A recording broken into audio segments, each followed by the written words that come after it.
Welcome to another edition of the Gruber Morning Show Tesla Roadster Edition, sponsored by the Gruber Companies. Today we have an update on the lowest mile Roadster.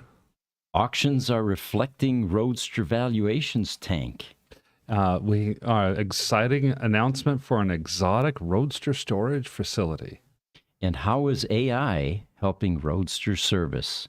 I'm Pete Gruber. And I'm Mark Schaffner. These and other stories on this Gruber Morning Show. So, one of the first things I wanted to say is we hope you all had a wonderful Christmas and holidays so far.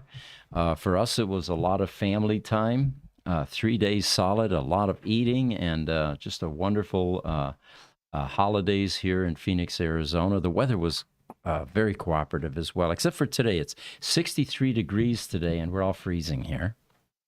How about you? It's wonderful. We had a good time with the family. Spent Christmas Day with my son and family, and actually daughter and husband. A couple of granddaughters as well. Just had a great time. Mm-hmm. Playing with the little kids and their new little puppy was really a lot of fun. Mm-hmm. Excellent. And then we talked earlier, Jesse was up in Durango, Colorado, elk hunting one day. Mm-hmm. Nice and cold up there. What was it, 10 degrees? 12. 12 degrees. Oh, much warmer, yeah. So I wanted to share something else with you guys. We've got Tesla Roadster VIN number 592 that's on the Roadster matchmaking site currently, which is the Arctic White Roadster that has literally 38 miles on the odometer, certified, confirmed. We went into the firmware and extracted it. And the other thing that's so amazing about this particular car, the Chinese Roadsters, if you remember, we thought were the lowest mileage Roadsters on Earth. We'd never again see anything like this. That's right. Turns out that those were just over 100 miles each because Tesla in 2010 apparently had switched over to test driving for 100 miles versus 30 miles because of some QC issues they wanted to flush out. Well, this car predates that, and it actually had about 30 miles of test driving by Tesla, and then 8 miles by the first owner, which was 8 miles to a annual preventive maintenance. They lived fairly close to the service center. And from there, the car got bricked, and it's just been sitting. And it's also been sitting in what appears to be a completely different environment than the Chinese Roadsters because it's immaculate. We did not find any evidence of deterioration. Let's talk about the image there. Okay. Sorry, I just updated that. We're running behind from the other show. That image is a festive Tesla Roadster image, and we asked, again, ChatGPT-4, give us something that speaks to the holidays. Did a pretty good job, I think. It definitely did a pretty good job. That's definitely a very festive image on that Roadster. And although those of you that understand the details on a Tesla Roadster may find some inconsistencies there, I think AI is getting better as it goes along. Pretty close. So getting back to this 38-mile Arctic White Roadster, which currently is being bid, and today the bid went up to $140,000. Okay. We're getting about one a day currently. A lot of questions regarding, is there a reserve? There is no reserve, but the seller is collecting bids at this point, and will make the final determination when, it's enough. Yeah, this is not an auction that has an expiration date. It's the seller is posted basically a electronic version of a classified ad. Mm-hmm. Precisely. So one of the people that bid on this, and I wanted to share this with you because we have certain preferences for where these types of cars should go. And I think he summarized that preference perfectly. And I'm going to read it to you without giving you the name, of course. He says, I'm following up on VIN 592. Any thoughts on what the buyer is thinking? Well, the thoughts are, We're just collecting bids until the seller feels comfortable with the price. And when that gets to that level, I'm sure he's going to reach out to the bidder and start some communication. At this point, 140 still seems low to me for a car that is absolutely brand new, perfect. And for those of you that don't know much about this, go to our Roadster matchmaking site, take a look at the 100 or so pictures, and take a look at the detail. Even inside the car, we removed the skid plates to expose all of the suspension components. We did the same thing with the Chinese Roadsters. And this car, absolutely brand new. There's even white tags on certain shafts that are clean and white to this day. Yeah, this particular car simply didn't show the type of temperature variations that the Chinese Roadsters had. They were wonderful cars that had never been driven, but they were in storage containers. And so they would, on a daily basis, especially in the summertime, they get up to 130 or 140 degrees in there. In the wintertime, the Chinese Roadsters would get possibly down into the 20s or so. This car was garage stored, and if I understand correctly, that garage was itself environmentally controlled. We believe so, yes. So continuing here with what this potential buyer is describing with this car. He said, for what it's worth, I am a former Tesla employee.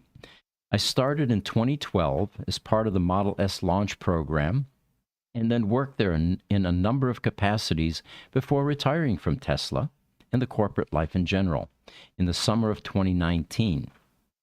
As one of the early Tesla employees who helped Tesla grow from a small startup to the global powerhouse it is today, I view this Tesla Roadster as not only part of Tesla's legacy, but part of my personal legacy as well.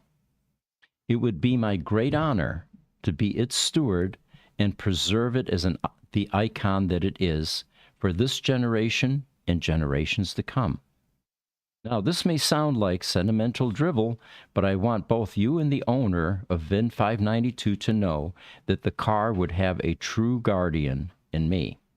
And he continues, my plans for it would be to loan it to a reputable automobile museum for maximum exposure, care, and preservation. What I would really like to do is to have it on display at one of Tesla's flagship showroom locations. Kind of what we've been saying all along, right? If I am fortunate enough to acquire VIN 592, I would advocate with Tesla, with the Tesla real estate team, to incorporate VIN 592 into a prominent display in the showroom. I envision it on a 3-foot plexiglass platform with mirrors on the floor underneath to showcase both its pristine body and pristine undercarriage. So there you have it. That, in my mind, is the ideal buyer for a car like this. I think he might have been listening to some of your prior rants, actually. That could be. What a cool idea that would be, whether it's to loan to a museum or even to get it into a Tesla showroom. And he's right. If there's any car that is worthy of this type of attention, it would be this one. Yeah. And, like we said with the 3 Chinese Roadsters, we don't think anything like this will ever come along again. And here 592 shows up.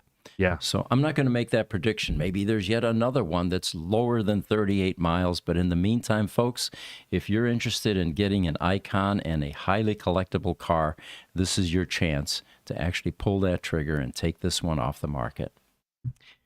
We've had other customers that ask, can it be put back on the road? Well, most certainly. If you look at the pictures, the wiring harnesses are intact. Suspension components look brand new. The only thing this car needs is a propulsion battery pack, the ESS battery pack, which can be purchased from Tesla as a 3.0 upgrade for $40,000 plus tax. So for about $45,000, this car could be made operational again. I'm sure we would probably recommend at least a review, if not a rebuild of the PEM module, simply because lack of use does not mean that the capacitors and components in the PEM do not wear over time. Those capacitors are oil filled, and that oil gets that very slowly evaporates and gets sticky over time. Yeah. So yes, there are other deferred maintenance items one could resolve, but if the goal was to just strictly make it operational, again, a car like this won't be driven. And if it is driven, every time you take it out, you're going to lose tens of thousands of dollars in valuation. It can be done. But again, if you're looking for a driver Roadster, my God, go to our Tesla Roadster matchmaking site. There are 30, 40, 50 of them out there now, I think. Many cars to choose from. All right, so the auctions, Bring a Trailer, for example, and even Haggerty are getting into the game. There are Roadsters that are selling. And here's a good example. If we can bring up a picture here, guys. I think I have this out here. No, I do not. All right, well, let me tell you about it then. The 43,000-mile 2008 Tesla Roadster that just sold on Bring a Trailer. And I'll give you a VIN here. No, I don't have it. All right. The selling price, and this was a no reserve auction, $73,500 for a fully functioning Roadster that allegedly was in excellent condition. It had one scuff on one of the running board, on the sill, and again, a 2008 Roadster, fully functional, 69,420 is what it ended up. No, I'm sorry, 73,500. Now, of course, the price to the buyer is higher than that. A few $1,000s higher than that, actually, because that's where Bring a Trailer generates their revenue, is by charging the buyers of the vehicles. In my estimation, way too low. This same car was on our matchmaking site prior to the Bring a Trailer, auction. The customer originally asked us to list it for $120,000 and then dropped it to $110,000. Well, if I had known that he was willing to let it go for $73,500, it would have sold immediately on our site with 420 pre-qualified Roadster buyers getting this information. I can't imagine that somebody wouldn't have pulled this trigger right away. Well, even if you had gone to the people and said, "Hey, we're going to open up bidding on this particular car at $70,000," once the buyer gets to a number that he likes, or the bid starts to slow down, the buyer will decide that when he wants to sell it. I think he would have gone way above 73.5. Yeah. So there is yet another Bring a Trailer Roadster. These must be people that don't know about us, is what I'm thinking. And this one is a 25,000-mile 2008 Roadster. It's VIN number 136. The current bid on it is $69,420, and it's got 1 day to go. The question was, and in the auctions you have a lot of people chiming in, we need the CAC, the calculated amp hour capacity. Please post that. Well, I watched that for a day or so. There was no response, so I sent a link to our Tesla Roadster newsletter section, where we've got a newsletter that says how to pull your CAC. Takes you through all the details on how to do that. And that was Saturday when I sent that. There's still no answer to that. So we don't know the calculated amp hour capacity yet. But I can tell you who the seller is. And let me get to that section here. It is Zach Nelson. Zach Nelson is a famous influencer on YouTube. Over 1 million subscribers, I believe. Fairly popular. And he goes under Jerry Rig Everything on YouTube. He creates a lot of cool things, but one of his creations is what he calls a not wheelchair for his wife, who's a paraplegic. Apparently, there was an equestrian accident years ago, and he created for her something that looks like a wheelchair but is not. And apparently, this is 2 electric bikes with a seat in the center that are grafted together which allows her to really get around. The top speed on this thing was 20 kilometers per hour. That's pretty fast for a wheelchair, Oh, Think about yeah. it. I mean, miles per hour, it's about 14 or 15 miles an hour. So that's pretty good speed. And it's got a range of 15. Got a video of it. Oh, you do? Cool. Let's bring that up. So anyway, Zach is selling this. There he is, and that's his wife. The wife's name is Cambry, and Cambry Kaler.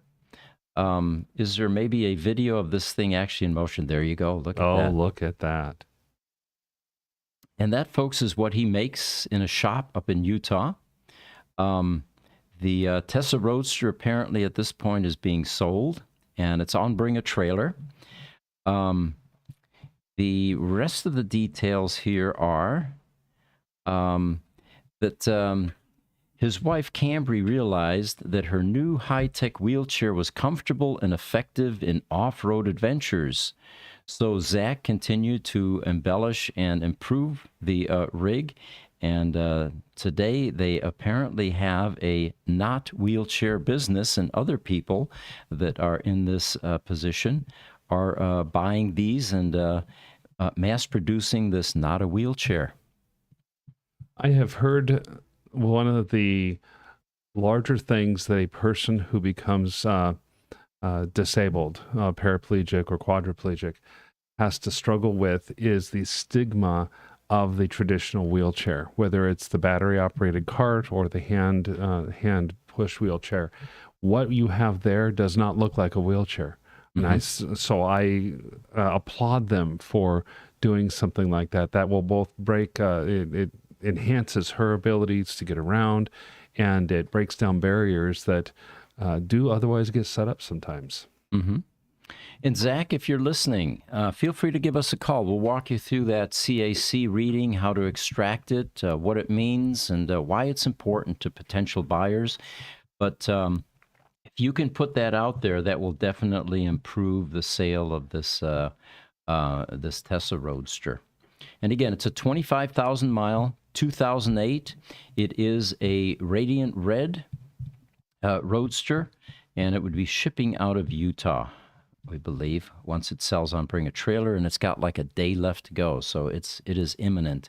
We certainly hope that these Roadsters begin to climb in value again, and that it gets beyond that 70,000 threshold where it's sitting right now. Definitely. On YouTube, William R. has joined us this morning. He says, Merry Christmas from Tofino, British Columbia. So good morning and Merry Christmas to you.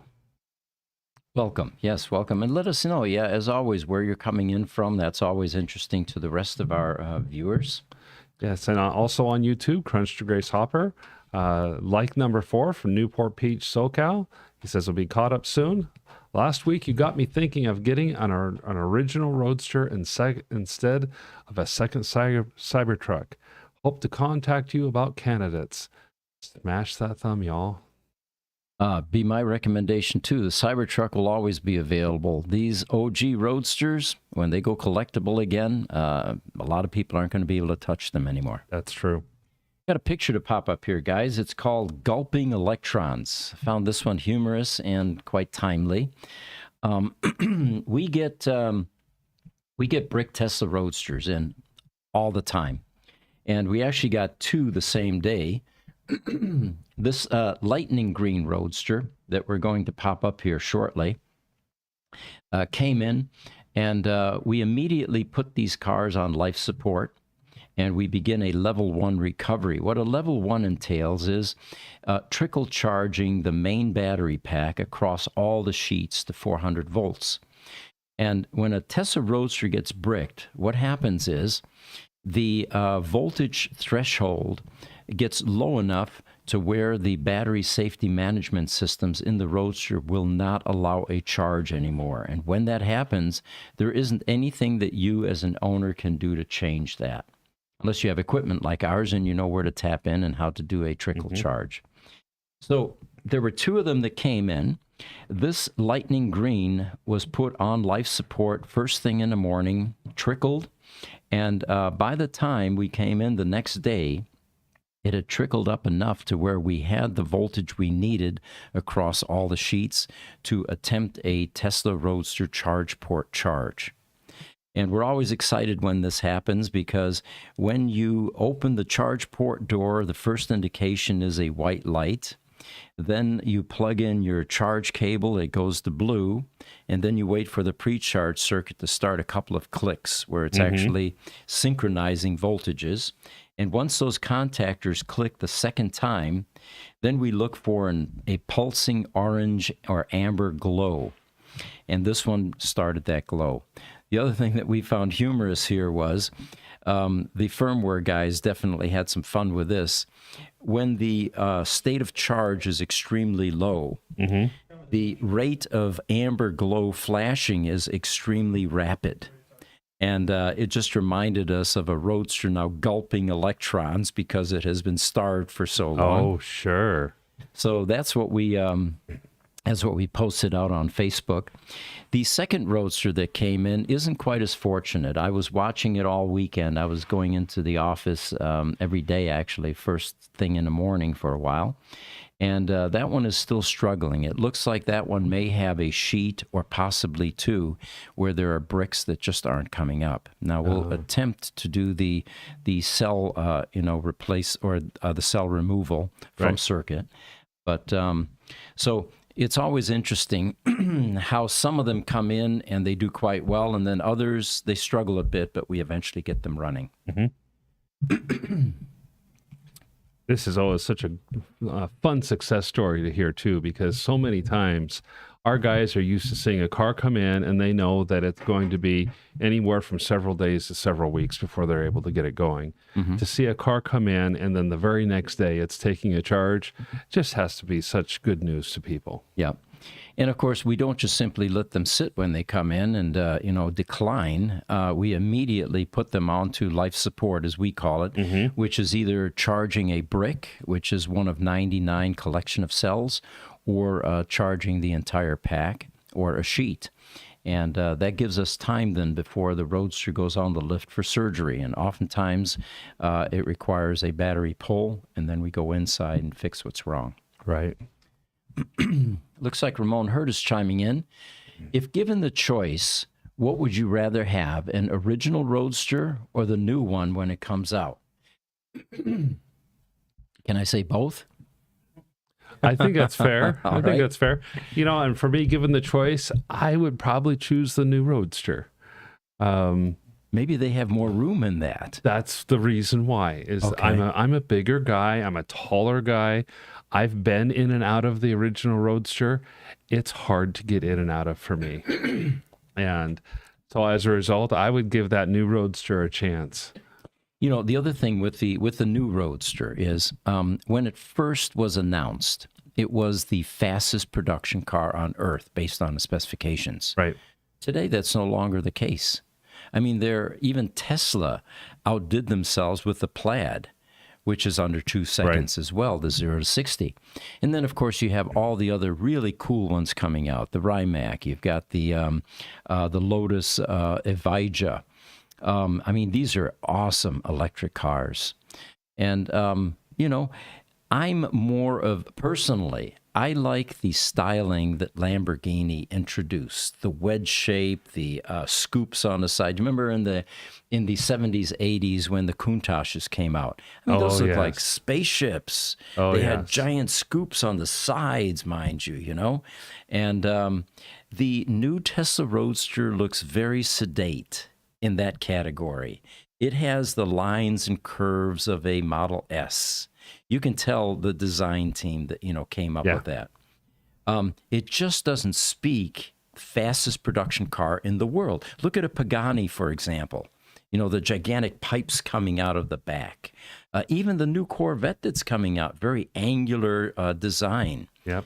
So I think if I was going to want something that's the fastest thing on the planet, fastest production car on the planet, it would need to look that part for me as well. Sure. So OG Roadster for me then, I guess. I've talked myself out of it. Yeah, it sounds like it. And it's, and I remember back when the first announcement came out, and we had some conversations about this too. would it be even possible for this to happen? Because people were talking about tire technology is just not there. Your tires are going to get shredded before they ever, can get the traction to get you started in order to get a sub 2 second time. And now that obviously that has all that entire argument is false, because it's been proven with a couple of different models of cars that sub 2 second 0 to 60 times are possible with current tire technology. It's amazing when you think about it, to get that much grip and traction to do a 0 to 60 in those kinds of numbers requires a amazing technology in the tires. It does. In the old days at the drag strips, we used to have Mickey Thompson slicks, and they were pretty sticky tires. But even those would not be able to handle that kind of acceleration and that kind of 0 to 60. Yeah, it's definitely a combination of the car and its traction control, as well as the better technology in the tires themselves. Totally. There's a Facebook post. Yes, we do. Odion. Thank you. I'm interested in working with you, he says. A good team you've put up. ev@gruber.com is where to send your resume, sir. And then on YouTube, Ramon Hurt. The new Roadster will be the first Roadster that was actually styled by Tesla. Lotus designed the original. That's a good point. Very good point. And of course, Lotus at the time had decades of experience designing sports cars. So yeah, that's. I would have thought that they might have stayed with some of the original Tesla Roadster OG DNA with the new Roadster, but it really does. If you look at the Tesla Model S and the new Roadster side by side, it looks like it's a little brother. It really does. Yeah, I agree with you there. Now, 3.0 packs. This is another question that comes up often, and I see a lot of discussion about that. This is the replacement pack for the Tesla Roadster, for the OG Roadster. They are available, of course. There were two versions. One came out in 2016, which was halted due to some concerns. And then in 2020, 2021, the new version came out, which is also an 80 kW pack. And they are hand building these. So initially, they were in very short supply. People ended up waiting a year, 2 or 3 for their packs. And then Tesla did something that made sense. They said, we're not going to allow any elective battery pack replacements. These people have cars that are running. We have cars that are brick that are sitting idle. Let's favor the cars that are dead, or VOR as they call them, vehicle off-road. And that began to change things. Now they were able to catch up. They were able to get cars back on the road, and those that had cars that they wanted to upgrade but were running had to wait, and still are. There was one car in New Jersey, actually, that surprisingly the customer was contacted. He had a running car, and apparently Tesla made an error in their status, thinking that his car was bricked. It was not, and I checked with them immediately. I said, have you lifted that restriction now, that you're now allowing elective battery replacements? And they said, nope, that was an error. We're still only doing cars that are off the road or bricked. But those packs are available. They are hand-built. We've been told that they are increasing production slightly, and that the lead times continue to decrease modestly. I guess those would be the right words. How long do you have to wait, it seems? Depends on the service center as well. That's another consideration.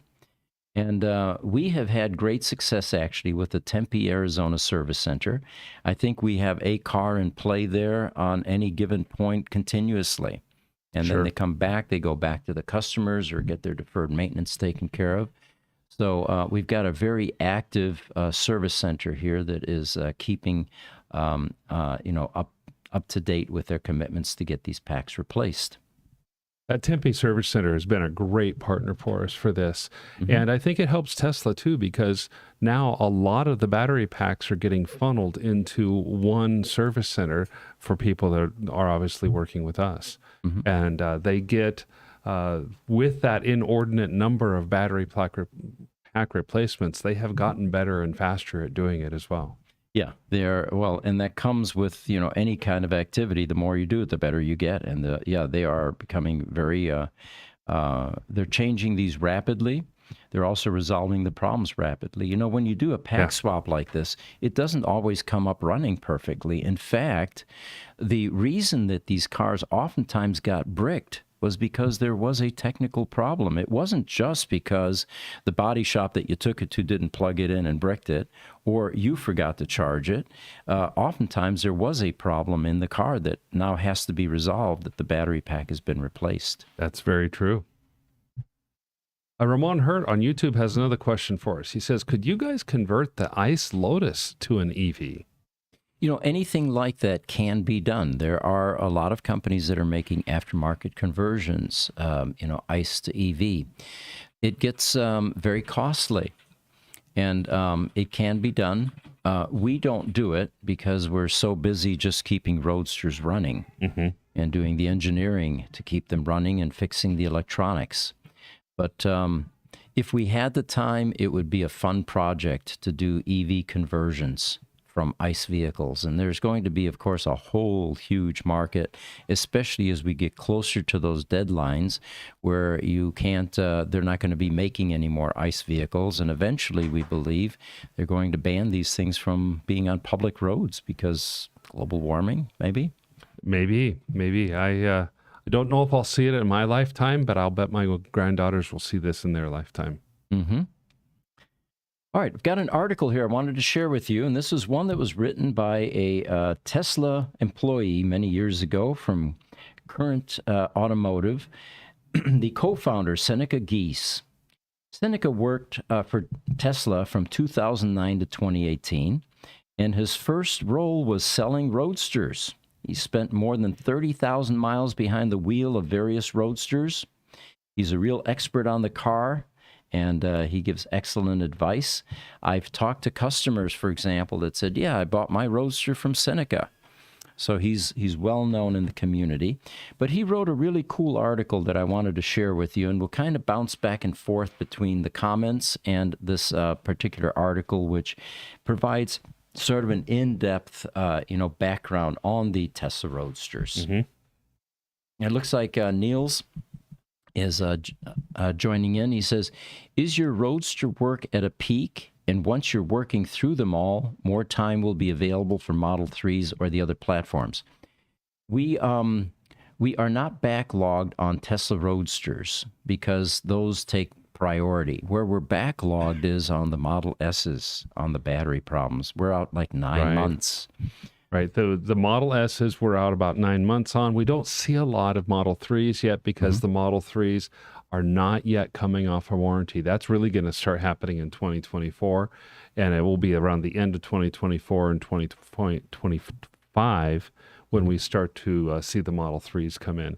That is an impending tidal wave, I think, but we're getting ready for it. And with the Tesla Roadster, the majority of them are repairs that can be done fairly easily and quickly. And then there are some that just are a bear because it wasn't a car that was really meant to be serviced. Problems in the ESS pack, problems in the electronics. But for the majority of the time, we get through the Roadsters fairly quickly. Pete? Yeah. Question for you. What do you see for the future of Roadster repair specifically, and maybe I guess even Model S and 3, but more specifically how it impacts us for Roadster now that all of the information has been released? The information that's released, by the way, that's one of the talking points here, is that we have a Roadster GPT. That I used it this morning, over the weekend actually, had a customer that had a particular error code. It makes it easier to service, but it's still not the type of assistance that an owner could utilize to repair their own car. It points you at a certain portion in the electronics, for example. For example, if it says like this, in this particular case, you got a switch pack problem. Well, now what? You can't buy the switch pack from Tesla. Can you repair it yourself? Well, yes, if you have an electronics lab and you've reverse engineered it and you have schematics that you've developed and test point data, then you can repair that switch pack. So what about other shops, though? So let's say the 9 months were backed out on Model S's. You think that would be this information that's out there, because they did the same for the Model 3, the Model Y, the Model X, and even the Cybertruck. They released all of the same information. Do you think that's going to enable other shops to come up to speed? Very much so. In fact, there is a group of other shops, as you call them, that are coming up to speed very nicely. They're highly competent. And let's not forget, a Tesla Roadster, where no parts have been made since 2008, is a completely different repair than a Tesla Model S, where you can go to dismantlers or auctions and buy all the parts that you need, or even Tesla in some cases. Yeah. You don't have to do reverse engineering, component level troubleshooting. If you have a bad DC to DC converter, you just go on eBay and you buy one for $200 to $300 and you're set. Charger, the same thing. These other shops are getting good at repairing battery issues. They're learning how to open them up. They're learning how to replace modules. They're not quite isolating resistive cells yet, but you don't have to. If you have plenty of modules to swap out, you swap the entire thing. Quick shout out to Fine Tools as well. They've been making their rounds into other places. We've seen them on Sandy's channel and a couple other YouTube channels. And we find that the company's migrating into this, like Paul, for example. He repaired forklifts for years. He's doing an excellent job repairing Tesla Model S battery packs. Yeah. So, yeah, I'm not concerned about the later generation Teslas. It's the Tesla Roadster that's more of a challenge. And there are a number of things that are occurring. As these cars age, you have predictable problem areas, like suspension now with Tesla Roadsters. I don't think we've gotten a Tesla Roadster in within the last year or so that doesn't need suspension work of some type, whether it's shocks, whether it's bushings, whether it's, the control arms. And those are predictable wear items. Now the electronics, the same thing. We're seeing a rash of switch pack errors. The switch pack is a little module that sits underneath the driver's side dash, gets a lot of that heat, and it's full of MOSFETs and discrete components, even has a PIC processor on it. And, years of exposure to that kind of temperature cycling is now beginning to make some components fail on this board. So one of the things that we're working on currently is we have a tester load bank that will replicate what's going on in the car for a module that's been pulled out of a car that needs repair. And we're also doing an upgrade path for these so that these predictable wear components in this module will be replaced as part of a kind of like we do with PEM rebuilds. Yeah, there you go. You'll be happy to know. I just, because I wanted to see if I could pull up an image for you of the switch pack. I searched Tesla Roadster switch pack on Google, and we were the first one that came up, which is nice. That's That a is good very thing. nice, yes. And there they are. Those are the switch packs, and you can see what's inside. And there's Ken, our chief engineer, working on one of those. You can see he's got a picture of it up on his screen. And he was also one of the ones instrumental in doing a lot of the reverse engineering to create schematics. You may ask, well, why, if Tesla shared all of this, why didn't they share schematics? Well, some of the stuff they didn't have anymore. What they did have, they shared. All right. YouTube, Easy EV says, hello from Deep Cove on Vancouver Island. We've got one of your cars here right now, Tesla Roadster. He says, I saw the new Roadster at the 2019 investor meeting in Palo Alto. It was beautiful, but I'll still keep my Cybertruck reservation. Tough decision, though. Definitely. Good point. Highlander on YouTube has joined us this morning and says, my brother and I are converting an old red Fiat convertible using an electric fork truck motor. We will email pictures to folks of the convertible's conversion. Highlander, please send us some of those pictures as well. We'd love to see that. And a conversion like that won't be as complex as a Tesla Roadster, which takes DC and converts it to three-phase AC.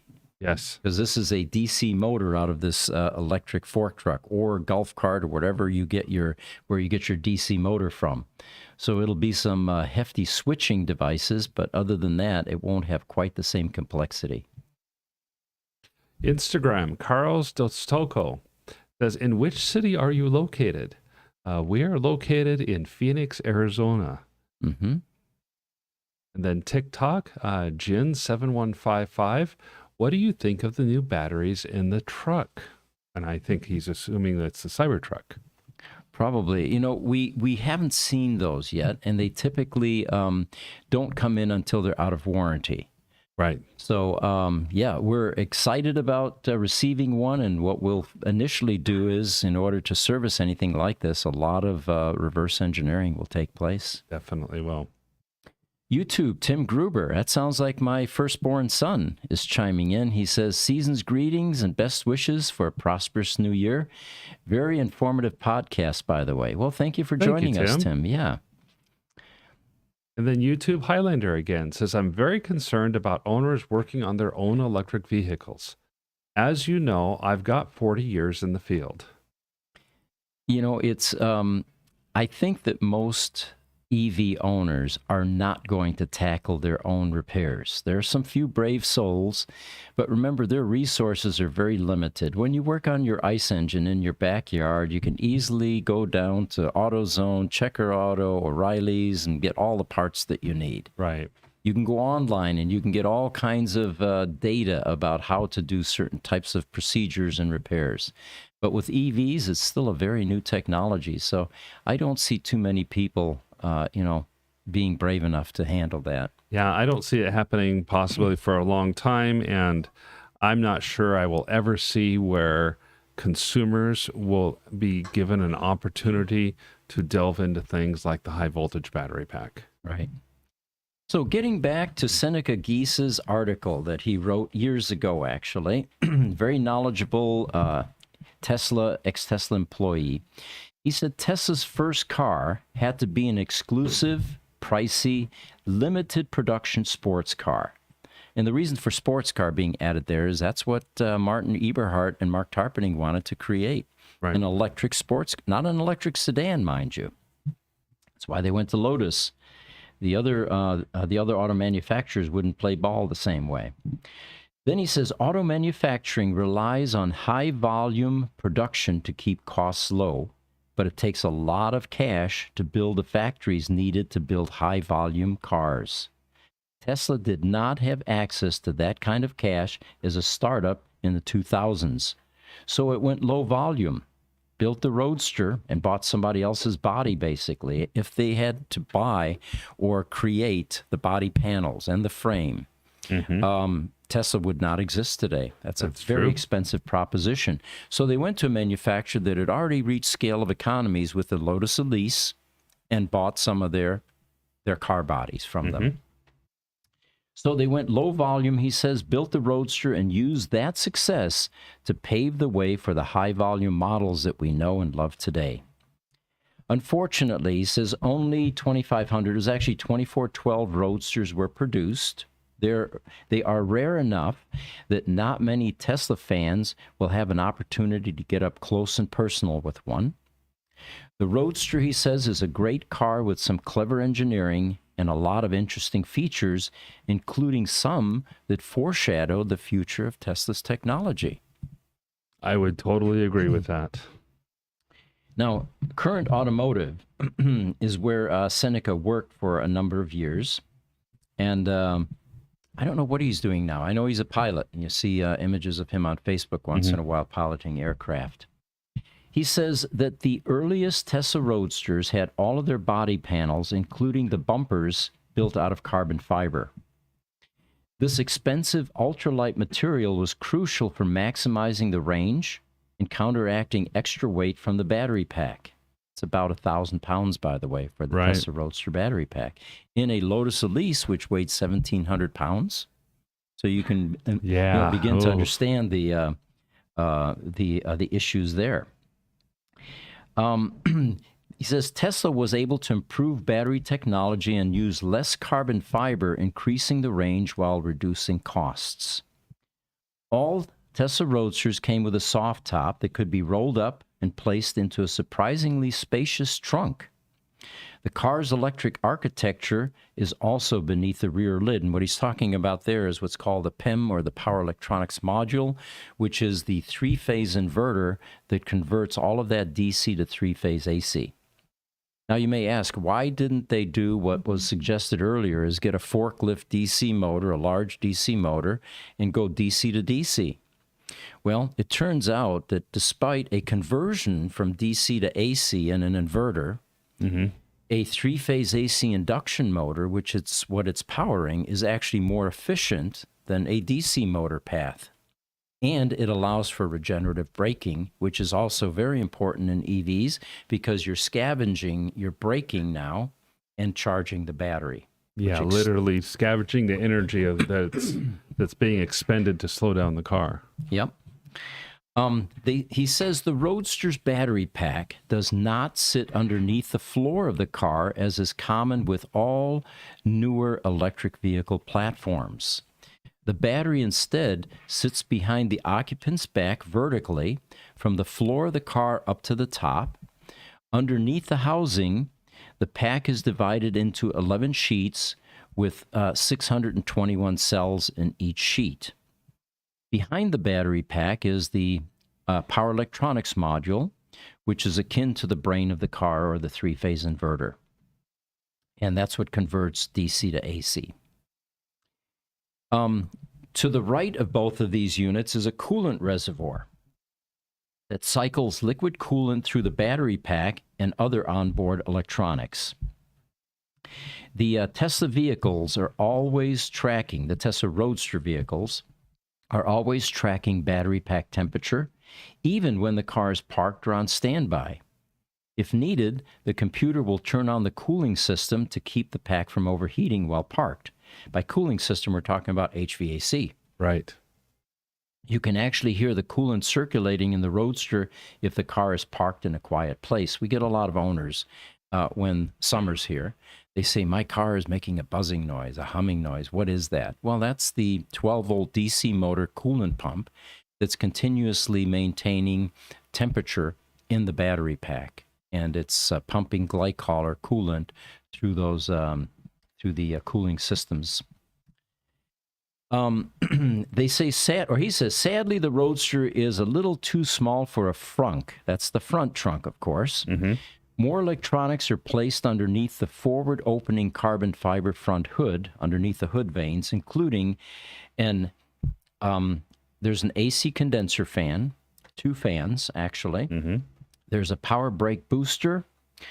He doesn't mention it here, but the HVAC controllers are under there as well, along with a heater box, and an emergency line first responder cut to make the car safe if they're responding to an accident. It looks like Ramon is chiming in. Yeah, we have another comment from Ramon Hurd on YouTube. It says the equipment needed to actually take apart a battery pack and test it is extremely expensive, not to mention the software that's going to be needed to do the testing. Yeah, Ramon, those are good reasons that your weekend warrior type of mechanic, do it yourself at home, is not going to be getting into batteries anytime soon. And, you know, the Tesla Roadster was not meant to be serviced. We freely admit that. It was a prototype. It was released before its time. And just to get the 1,000-pound battery pack out requires a lot of plumbing disconnects. It requires understructure disconnects, some suspension type removals. It is not for the faint of heart. And then finally, once you have all of this stuff disconnected, how are you going to handle a 1,000-pound battery pack? Yeah. So it's not something you're going to do in your backyard laying on your back. Like one time I changed my 4-speed and my 69 Plymouth Roadrunner with a Hurst shifter, and I laid it on my chest. I was on a creeper and then just simply got out and laid it off to its side, and I was able to repair my 4-speed tranny. You can't do that with a 1,000-pound battery pack. It would crush you. No, not at all. Highlander on YouTube also has another reply for us. He says, we're doing the conversion, cheap and dirty, Pete, LOL. Yeah, that makes sense, but it's going to be a lot of fun. And then Smuggler on TikTok has sent us a gift as well. So thank you, Smuggler, and welcome to the podcast. So then Seneca goes on. He talks about the Tesla Roadster charging. He says Roadsters use a unique 4-pin charging connector. Now remember, this is way before NACS. Right. As the car was designed before the J1772 charging standard was released, and that was really quite an elegant design back in its day, especially compared to the Roadster charge connector. Oh, definitely. It's about the size of a Coke can. actually a little bit larger, very bulky, very large. We service them here, and usually there are a lot of F-bombs being dropped while we're taking those apart because it was I don't know what the engineers were thinking. It was kind of a head shaker, but they are repairable, and they're just not as easy as some of the other types of connectors that we work on or take apart. He says the connector is big and bulky with heavy gauge wires and connector housings for safety. He says, I saw a couple of revisions over the 4-year production life of the Roadster, and it became smaller and lighter each time. So I can only imagine what we have currently is fairly large and bulky. There were even larger ones, it sounds like, at one point in time. Yeah, I think there were. And it is important to remember the Tesla Roadster, it's not just a prototype of a Tesla. It was to prove that the concept of electric vehicles could work at all. Mm-hmm. Because before the Roadster, there were no electric vehicles on the road that were out there driving and were being taken seriously. Right. And, much of the innovation goes to someone whose name isn't normally bantied about, and that was Al Caccione with AC Propulsion Systems. Absolutely. With the T0, there was some remarkable designs that are still being used today, like regenerative braking, for example. Mm-hmm. He actually incorporated variable regen. I remember there was a potentiometer, and when I drove that thing, when you dialed the regen to max, that thing was almost like you're putting your brakes on, when you took your foot off the accelerator. And at that time, of course, your battery's being charged. Right. Well, that was the precursor to what is now commonly called one-pedal driving. Yeah, exactly.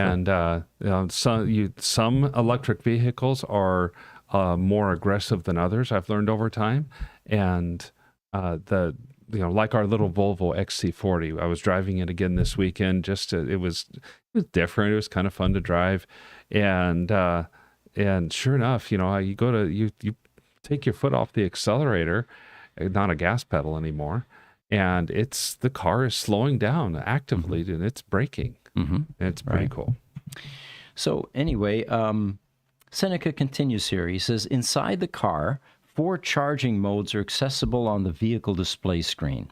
It's a small screen in the center of the car that feels like a prototype of the big screens to come in the future of Tesla vehicles.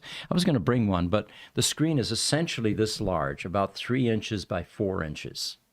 Kind of like a iPod, right? It's not iPad, but iPod. It was that small. Yes. But he's right. It was a precursor to the whole notion of why not display information about the car on a screen in the car. He says that there were these 4 modes, or storage mode, which holds the state of charge at about 40% and manages battery temperatures to almost eliminate battery degradation. Roadsters going any extended period of time without being driven should be set in this mode. Well, I'm going to clarify that. In practice, storage mode should not be used. We have found more Roadsters that were bricked because the customer was using storage mode, went on vacation for a couple of weeks, a circuit breaker tripped while they were gone, no OVMS, no indication, and when they got back, their Roadster was bricked. Because the distance from storage mode state of charge to bricked is very brief and short. Yeah, I know he talks about 40% in here. We have heard from other sources that it's more like 25, though. Exactly, yes. Yeah, that's a very generous percentage. Then standard mode. He describes that it charges the battery to 90%, leaving the remaining 10% empty. It also keeps the bottom 10% in reserve, allowing the driver a usable capacity of 80%. This lower intensity charging cycle reduces battery degradation in comparison to a full charge. This is the best mode to use for regularly driven Roadsters. And then, of course, you have range mode, where you get a full charge, and it opens up the top and bottom 10%. There's a lot of conjecture about should you charge 18650 cells to 100%, and the information continues to flip-flop.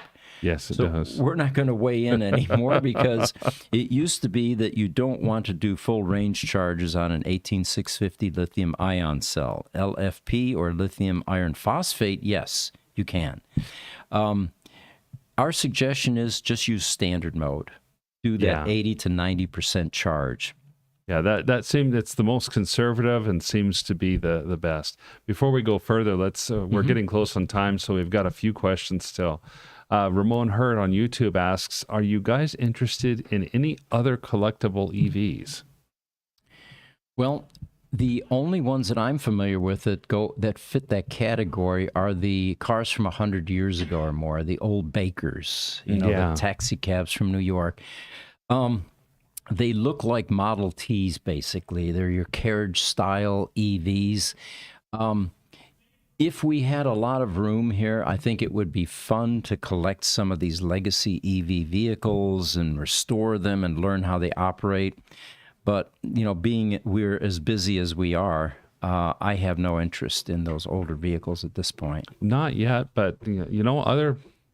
I realize we might be switching gears a little bit here, but we do have that storage facility that's going to be opening up soon. Yeah, we're going to talk about that here in a moment and show you some pictures. Yeah. But anyway, wrapping up Seneca Geese's discussion here, he says, additionally, you can configure your scheduled charging to take advantage of cheaper electricity rates, which is charging at off-peak usage times. And that capability is also very common in most electric vehicles because it helps reduce your electricity bill. Mm-hmm. All right.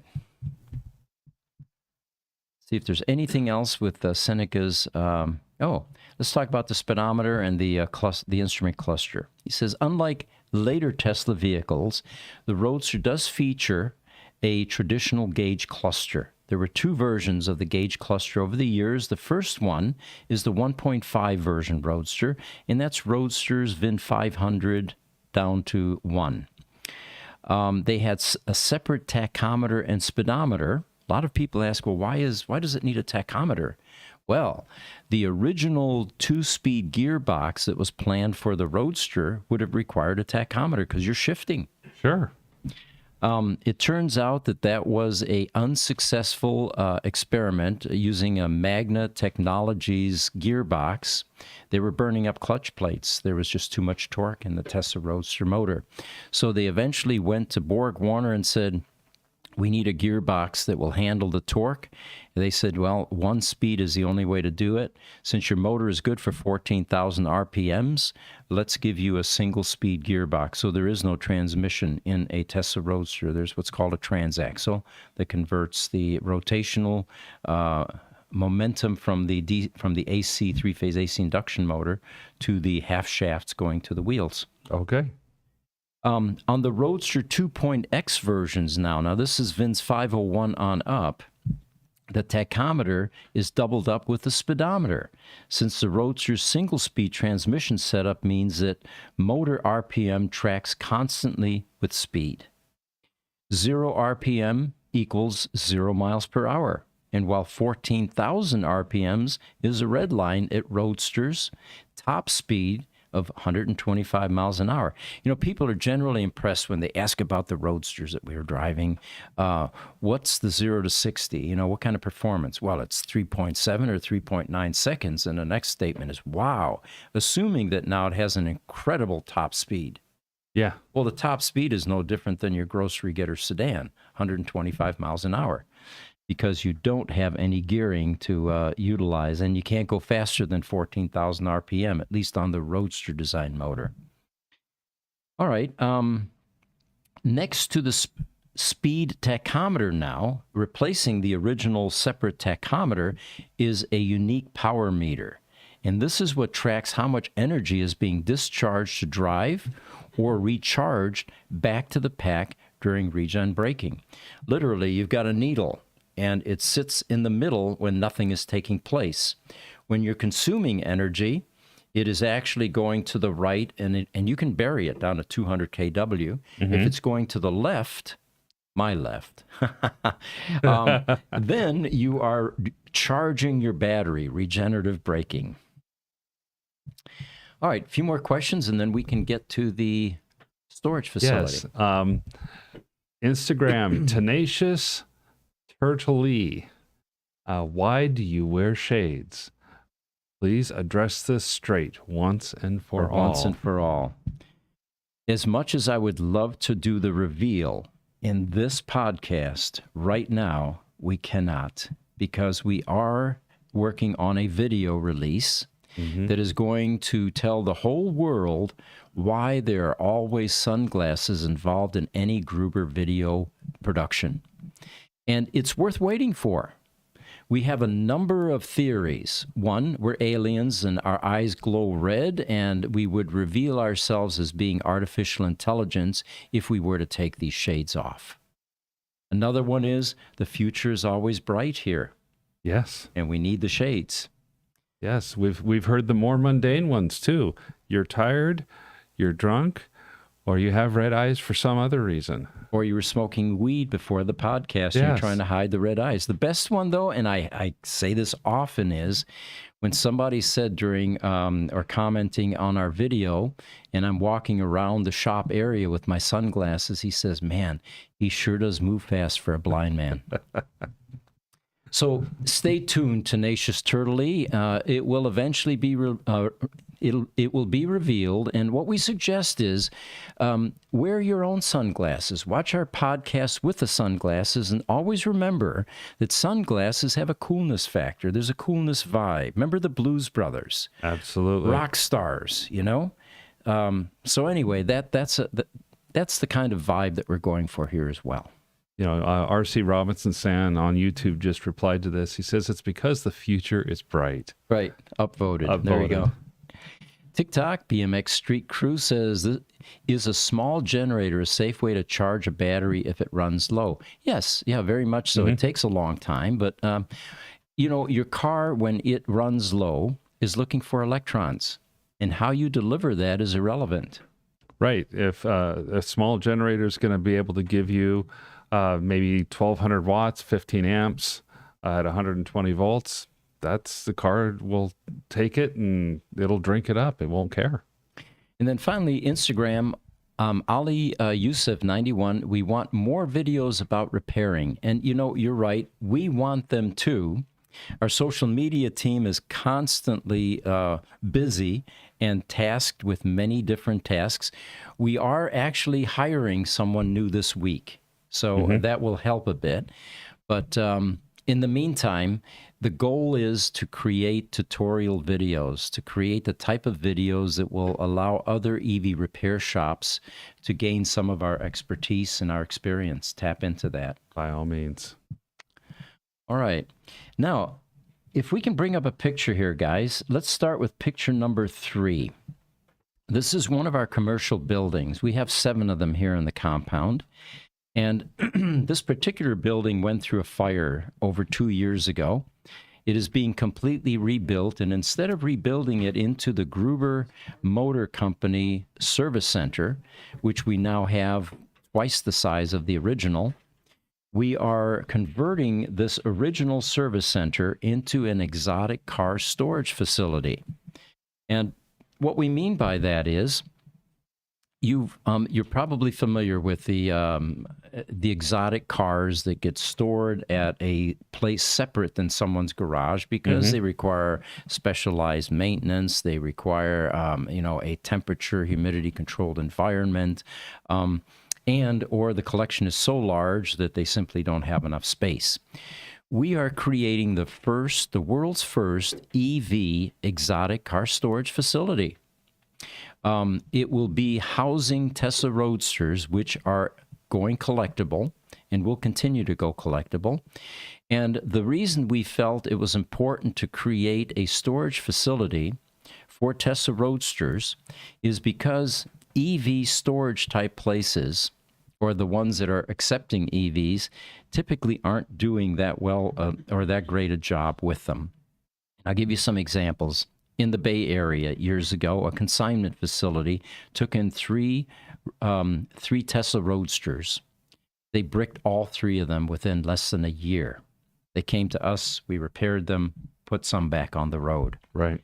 A museum in Germany, Munich, Germany, took the World Traveling Roadster at the time. This is a car that went around the world completely in 2010. And put it on display. The first year was fine. The second year, they asked for an extension because hundreds of thousands of people came to see the car. The car got bricked. The second team did not know how to handle the car. On any given day, when we hear about a bricked Roadster, people contact us. Part of the story sometimes is I took it to my body shop. They were supposed to keep it charged. They didn't. My car's now bricked. Body shops, repair shops. The problem is these shops don't realize, first of all, that the car needs a constant dose of electrons or it's going to eventually run out of juice, and then you have an expensive repair because you have to ship it to a company like ours to recover it. Right. The other problem they have is they think, well, let's take that extension cord and throw that on the car because the car is not near an outlet. It needs a 10-gauge extension cord, which is not common. When Right. you go to Home Depot or Lowe's and buy yourself an extension cord, if you're lucky, you may get a 14-gauge cord. Most likely, you're going to get 16-gauge. Those little orange ones, you know, they're about 1/4 of an inch in diameter. There's no way that's capable of charging a Tesla Roadster. So a number of cars get bricked because the storage is not adequate. So what we decided to do was to create a Tesla Roadster storage facility with 24/7 monitoring, with an open vehicle management system in each car. The OVMS basically talks to the car. It collects all of the state of charge data and other parameters from the car, and then sends that through the 4G network to both our servers, which in a control room now will be continuously monitored, and the customer's cell phone. So if there's anything going on with a car, both us and the customer gets alerted, and we can quickly solve the problem. Whether it's a tripped circuit breaker, it stopped charging, there's an electronics problem with the car. So we'll have a command center in this building, and what you're seeing there is off to the middle, slightly to the right, is where the offices are in this building. The rest of this building is going to be 3-tiered lifts for storing these Tesla Roadsters. There will be the equivalent of umbilical cords coming down from the ceiling, going to each car, keeping them continuously connected to power so that they can charge at their leisure or when they feel it's appropriate or it's necessary. In the command center, in the front section there, will be flat screens, and there will be staff. There will be 24/7 monitoring, continuously looking at every single car, and then, of course, alerts. If anything's going on, there'll be an audible alert. The customer gets an alert. The other thing that's unusual about this building is, if you notice the walls were block, they are now framed or furred with steel studs, and there is a very high R factor insulation going into the walls, and that will be drywalled. So the entire building will be drywalled, no exposed block. The floor is going to be an aggregate epoxy, one of those shiny things like we have at Gruber Motor Company, where you have a floor that's so durable you can drop a pipe wrench on the floor without damaging the floor. Clean, well kept. The ceiling will be, again, high R factor and with scrim sheets, white scrim sheets, again, very reflective with LED lighting. And if you notice the large piping that's running down through the building, one of the things that contributed to the fire was this was a building that was built before zoning codes mandated sprinkler systems in a building this size. It's like 8,200 feet, I think. Yes. And because we're now doing reconstruction and because we want it, this now has a full city-fed sprinkler system in it. So that is fundamentally the new Gruber Motor Company storage facility, about 8,200 feet of storage for exotic EVs.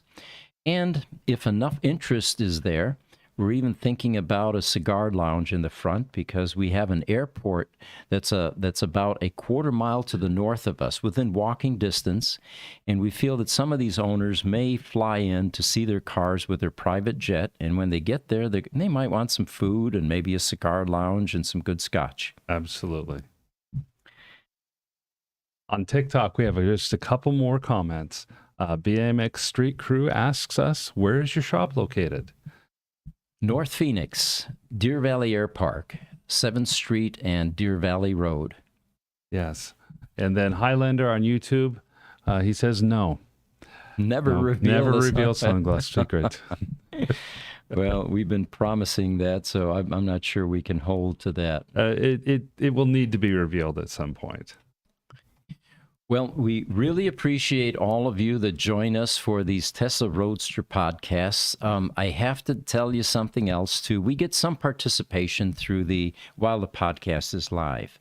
But the majority of participation occurs after these have been broadcast on our YouTube channel, Gruber Motors. That's when the viewer count begins to climb.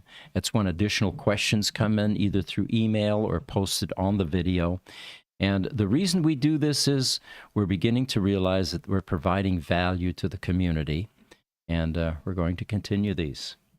We look forward to providing the value. We will be here next week for the EV podcast at 10 o'clock Mountain Time. The Communication Products podcast is going to be delayed by another week because of the holiday. But the Power Services podcast is Friday at 10. And then tomorrow you're going to be on with Jesse for the AI podcast. And those of you that are interested in what is this AI all about? What is the impact? Should we be afraid of it? Are the robots going to take over? Am I going to lose my job? How do I integrate with humanoid robots? Will they go on break with me when we take a smoke break? All of those questions get answered in our AI podcast. And our goal with that podcast is to destigmatize some of the fears that are centered around this radical change, this disruption that we're in the middle of right now, and learning how to coexist with artificial intelligence. So for me, until next week, I wish you all the best. Happy holidays and hope you take care. Thank you.